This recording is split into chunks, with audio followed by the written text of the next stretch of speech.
Good morning. Today is Monday, March 7th, and it is a white day. Happy Monday, SJA. Starting today, you can use the electric hand dryers in the bathroom. These high-efficiency dryers are powered with carbon-free and renewable electricity provided by Green Mountain Power. Paper towels use up landfill space and make more work for our facilities staff, but will still be available for those who prefer them. The Rotary Speech Contest will be held after school today in the South Church starting at 3:30. Spectators are welcome. Channel your inner spider monkey and come join the outing club this Wednesday as we go to North Country Climbing Center. The bus will leave Brandview Drive at 3:35 and return by 5:30. Sign up in Campus Life and see Mr. Holden or Mr. Weiss for details. Spring is on its way, which means it's time to start seeds.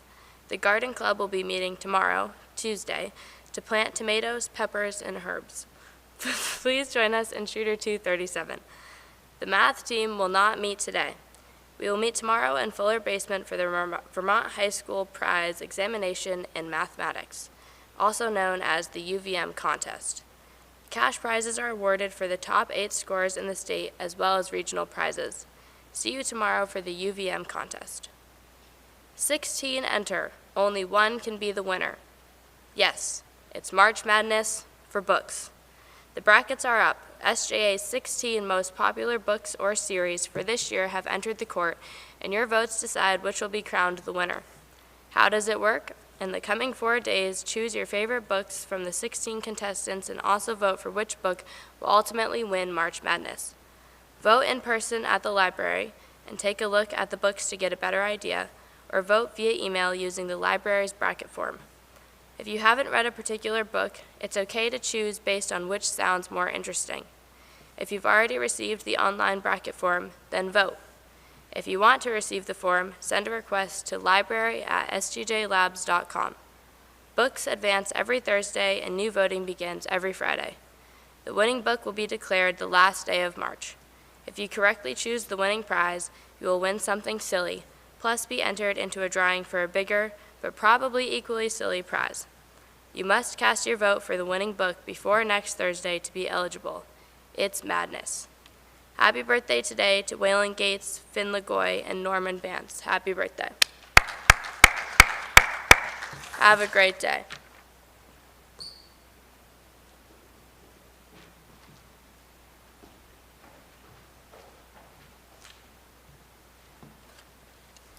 Thank you, Ashley. Good morning, everyone. I have some late announcements. The varsity boys basketball team beat Mount Mansfield Friday evening in an overtime thriller, 42-41, in the quarterfinal playoff game. On Sunday evening, the team played Rutland in the semifinals in a tough-fought game, but unfortunately ended their season in a 44-36 loss. On Saturday, at the New England Championships held at the Reggie Lewis Center in Boston, Evan Thornton Sherman continued his amazing season. Evan reset the 1-mile state record in placing third and also reset the Vermont 2-mile record. Jaden Thompson, Andrew Thornton Sherman, Wilder Thomas, and Christian Aldrich also set personal bests in their events and the relays. Brooke White placed 26th in the shot put with her personal best throw.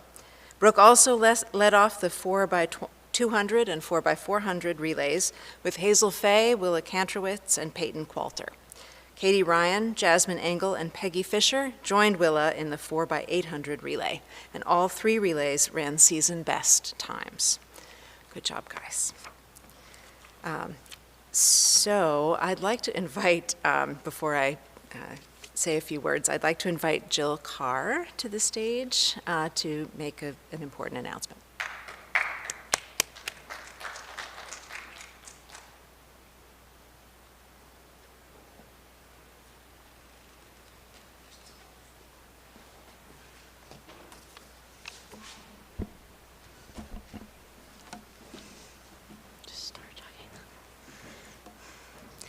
Good morning. I'm Jill. I'm here to invite you to knock out Alzheimer's by competing in a dodgeball tournament this Friday in the field house at 1. The cost will be $10 for a team of 6. Sign-ups are in Campus Life with Mr. LaCroix. During the tournament, there will be a raffle for an Amazon gift card for $1 a ticket. All proceeds will be donated to the Alzheimer's Association as part of my capstone. So come have fun while ducking, dodging, and diving. Alzheimer's. If you have any questions, email me at jillian.carr@stjlabs.com. Don't forget to wear purple.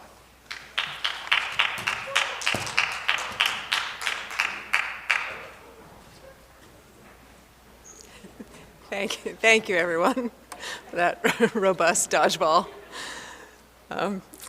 So I'm delighted this morning to be able to announce the winners of the Winter Carnival.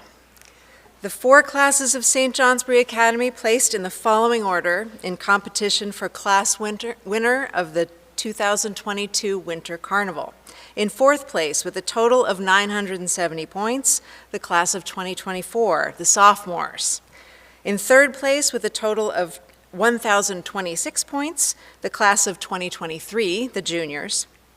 In 2nd place, with a total of 1,165 points, the class of 2025, the freshmen. Nice. And in 1st place, and the winner of the 2022 Winter Carnival with a total of 1,383 points, the class of 2022, the seniors. Good job, guys. All right. Nice. So before I say anything else this morning, I want to thank Mr. Ryan for everything that he did to vitalize Winter Carnival last week. I'm grateful to everyone else as well, but Mr. Ryan himself spent a good bit of time in the chapel broadcast on Friday, thanking everyone from the deans to the student government to John Lovett and Angela Drew. But we missed that important thank you to him. So thank you, Mr. Ryan. Please, round of applause. And I also want to thank Ashley Fox for her energy and her infectious enthusiasm around Winter Carnival, and also her heroic cheerleading on Friday and last night at the basketball games. Ashley is a one-woman spirit squad, and she had everybody on their feet, stamping, yelling, doing the boogaloo, and to an impressive degree, staying very positive. Thank you, Ashley, and the boys basketball team, coaches Davis, LaCroix, Baker, Yates, and Hale, and congratulations on a great season, and congratulations, Ashley. Thank you so much. You're awesome. So most of you probably know by now that on Friday, the Vermont Agency of Education and the Governor's Office notified us that as of March 14th, a week from today, there will no longer be specific guidance for K-12 schools around COVID-19. Instead, we will need to follow the general guidance for all Vermonters. And if you look at this general guidance, there's still a recommendation for getting vaccinated and boosted, for staying home when sick, and for wearing a mask indoors. But they are just that, they're recommendations. So some schools in our area have made masks optional as of today, but we're actually following the directive from the state that makes this change next Monday. I mentioned this last week, but I actually hadn't expected this directive to come so soon. But our plan is this week, all of our staff teams, including the COVID response team, will check in about the best way for us to move forward with masks being optional, what that means for lunch and for chapel and everything else. And then starting next Monday, it will no longer be a requirement to wear a mask indoors. We know that that will be strange, and we might be a little shaky getting used to it. But as I said last week, we support anyone and everyone who wants to continue wearing a mask. It is still the recommended action for the moment, and I imagine that many will still choose to do so when in gatherings. There's no requirement to feel unmitigated glee about this, but we can feel some liberation as those things that we've had to do, which have been so burdensome, fall away gradually. So there'll be more on exactly what this means later in the week. So hopefully all of you are also aware that there's a dire conflict in Ukraine right now, where Russian forces are attacking both military and civilian targets indiscriminately, killing innocent people without much effort to justify it. We're divided about a lot of things in our society right now, but I think it's safe to say that this is not one of them. It can seem in these situations that there isn't much that we can do to help, But there's always something we can do, and as a community, our effect can be amplified. So later this week, we'll learn more about this war and what it means for the world.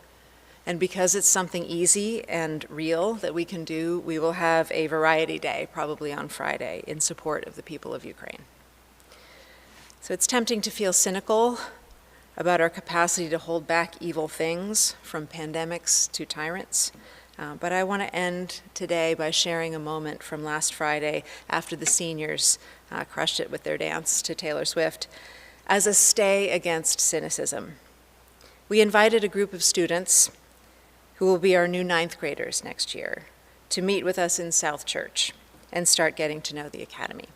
Seniors and juniors, I know you remember those first moments in South Church, meeting your new classmates, and that mix of excitement and nervousness that each of us feels inevitably in moments like this. Dean Angel is going to be the 9th grade dean next year, and she asked the students, these 8th graders in South Church, what they were looking forward to. One of them said that they looked forward to seeing what classes they could take at the Academy. The next one said he wanted to see the rest of the campus because he had only ever driven through.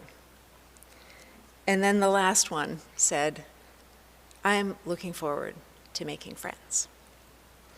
Listening to how excited these kids were to be joining us and starting their high school experience and wanting to be part of St. Johnsbury Academy, it was impossible not to feel pangs of pure optimism. And it was impossible not to want to make this school be the one that they are hoping that it will be. And I know that we will do that. Have a good week, everyone.